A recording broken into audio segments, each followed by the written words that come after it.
Olá, pessoal, bem-vindos à nossa aula sobre funções logarítmicas. Aqui você vai entender tudo sobre esse tipo de função, que está bem relacionada com a função exponencial, que a gente já estudou. Então, uma função logarítmica é uma função definida por f de x igual a log de x na base a. A é a nossa base, x é o nosso logaritmando, que é exatamente onde está a nossa variável. Esse a é um número fixo, ok? Ele tem que ser positivo e diferente de 1. Lembre-se que a base do logaritmo sempre é um número positivo e diferente de 1. E o nosso x tem que ser maior do que zero. Isso significa que estamos obedecendo às condições de existência do logaritmando. O logaritmando sempre tem que ser positivo. Além disso, as funções logarítmicas e exponenciais estão altamente relacionadas, porque a função log nada mais é do que a função inversa da exponencial. Então, se a gente tem uma exponencial aqui, a elevado a x, a função inversa dela é exatamente a nossa função log de x na base a e vice-versa. Graças a isso, elas têm algumas propriedades interessantes. E aí, em termos de crescimento e decrescimento, a função logarítmica será crescente se a nossa base for maior do que 1 e decrescente se a nossa base estiver entre 0 e 1. Exatamente como acontece na função exponencial. Então, já está aí mais uma semelhança entre elas. Vamos agora determinar as demais propriedades da função logarítmica, analisando o seu gráfico. Bom, então aqui temos o gráfico de uma função logarítmica, que é exatamente a função log de x na base 2. Estamos utilizando o programa GeoGebra, que faz bem esse tipo de gráfico. Então, vamos observar algumas coisas interessantes nessa função que tomamos como exemplo. A primeira coisa interessante é que ela parece tocar o eixo y, mas na verdade o que acontece é que sempre tem um espacinho.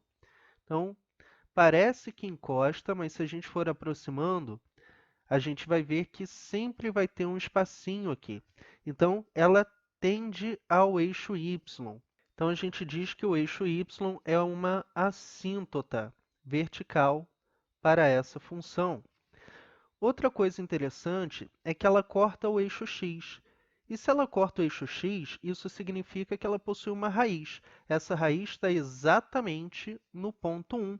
Afinal, a gente sabe que log de 1 em qualquer base é igual a zero. Então, 1 sempre é uma raiz desse tipo de função. Vamos analisar agora domínio e imagem. O domínio, que são os valores que nós podemos associar ao x, a gente já tinha comentado indiretamente, que é o x maior do que zero. Ok? Reparem que, como a função nunca encosta no eixo y, nós não temos nenhum x negativo. E como mencionamos nas condições de existência, de fato, o x tem que ser maior do que zero. Então, o domínio da função logarítmica é todo x pertencente aos reais, tal que x é maior do que zero. E a imagem? Bom, em termos de imagem, em termos de eixo y, nós sabemos que toda essa parte negativa do eixo y está sendo usada.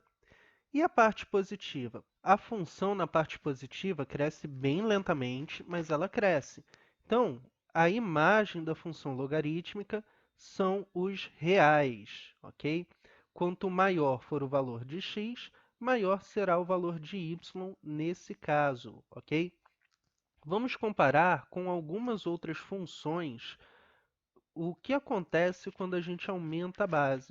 Então, temos aqui a função log de x na base 3, que apareceu para a gente em vermelho.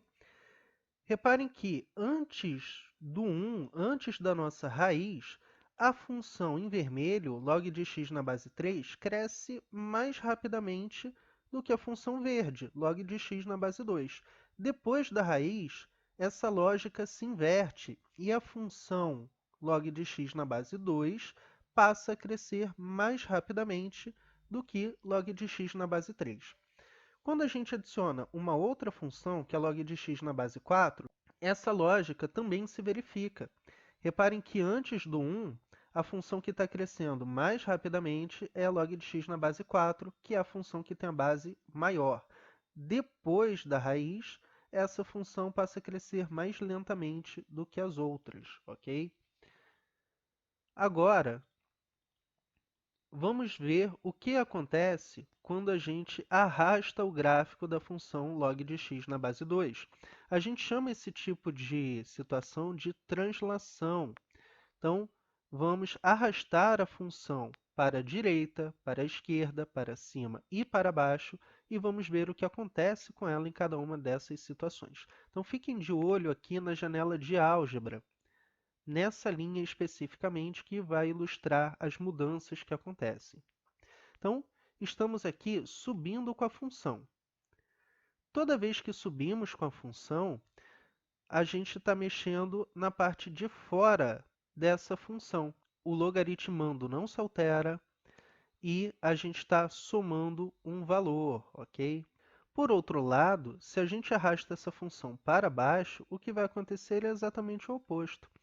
Então, descendo a função, então todas as vezes que nós arrastamos para baixo, vai aparecer um número aqui diminuindo, tá certo? Bom, então já sabemos o que acontece. Se você vir na sua frente alguma questão, alguma função logarítmica, somando ou diminuindo algum número, você já sabe que é uma função normal, uma função padrão, que foi arrastada para cima ou para baixo. Se esse sinal for negativo, ela foi arrastada para baixo. Se o sinal for positivo, ela foi arrastada para cima. Ok. O que acontece agora quando a gente arrasta a função para a direita ou para a esquerda? Quando a gente arrasta para a direita, estamos mexendo no logaritmando.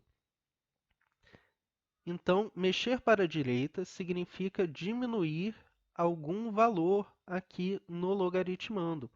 Reparem que nesse caso, a gente tem a função log de x menos 6 na base 2. A raiz é exatamente o 7, porque 7 menos 6 dá 1, e log de 1 em qualquer base é zero. Então, mexer para a direita significa diminuir o logaritmando. Estendendo esse conceito, se a gente mexer então para a esquerda, vai significar que nós estamos aumentando o logaritmando, somando um número positivo aqui. E reparem que agora o x passa a ter valores negativos. Poxa, professor, mas você não falou que o domínio da função era sempre x maior do que zero? Sim, mas esse x, na verdade, é o logaritmando. Quem tem que ser maior do que zero é o logaritmando como um todo. Então, nesse caso, o domínio desta função é x mais 5 maior do que zero, ou seja, o nosso x tem que ser maior do que menos 5. E assim sucessivamente. Quando a gente arrasta para a direita, agora x menos 2 é quem tem que ser maior do que zero. Exatamente a mesma ideia que a gente aplica nas equações e inequações logarítmicas quando a gente quer fazer as condições de existência desse logaritmo, ok? É possível também que a gente faça as duas mudanças ao mesmo tempo. Se eu arrastar a função aqui, por exemplo, para cima e para a direita, então eu mexi tanto no logaritmando com o sinal negativo, quanto fora dele com o sinal positivo, ok?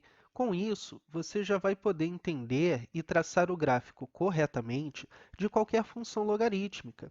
Basta entender o que acontece na variação dos sinais, tanto no logaritmando quanto fora dele, ok?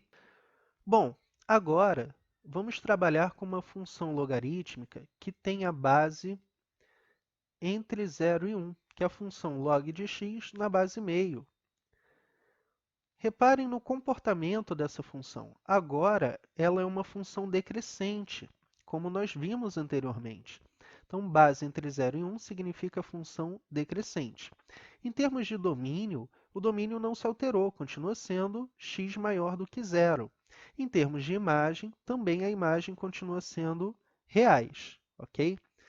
Então, vamos comparar essas funções com as suas respectivas inversas na função exponencial. Então, vamos começar com a função log de x na base 2 e a sua inversa, que é exponencial 2 elevado a x. Reparem que existe uma simetria entre elas. Essa simetria é dada exatamente pela reta y igual a x, o que comprova que essas funções são inversas, tá certo? Então, quando a gente faz a composta da logarítmica com a exponencial, na mesma base, é claro, isso vai dar a função para a gente, a função identidade. Então, essas funções são inversas.